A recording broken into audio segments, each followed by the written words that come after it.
खोपोली नगरपरिषदेत भ्रष्टाचाराचा आरोप, भाजप नगरसेविका सानिया शेख यांचा मुख्याधिकाऱ्यांविरोधात एल्गार, नगराध्यक्षांकडे तक्रार. सोंग घेणारे ऍक्टिव्हिस्ट जागे, सोशल मीडियावरही लक्षवेधी मुद्दा. खोपोली नगरपरिषदेतील कथित गैरव्यवहार आणि भ्रष्टाचाराच्या आरोपांवरून भाजपच्या नगरसेविका सानिया मोहसिन शेख यांनी प्रशासनाविरोधात एल्गार पुकारला आहे.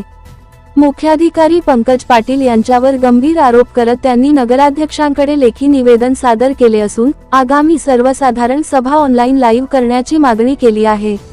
नगरसेविका सानिया शेख यांनी दिलेल्या निवेदनात म्हटले आहे की खोपोली नगर परिषदेचे मुख्याधिकारी पंकज पाटील साहेब यांनी केलेल्या 100 कोटी भ्रष्टाचाराचे अधिकृत पुरावे पत्र मी नगराध्यक्षांना दिलेले आहेत.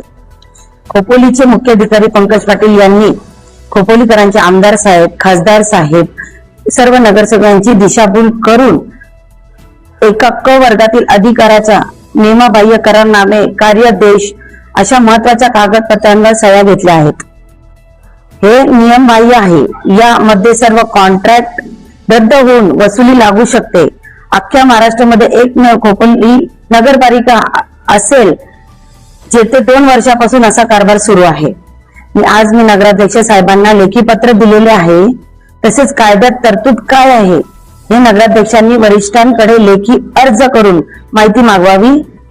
तसेच येणाऱ्या सभेमध्ये पत्रकार किंवा ऑनलाईन सभा घेणे जेणेकरून सर्व नागरिकांना या संबंधित विषयावर माहिती मिळेल.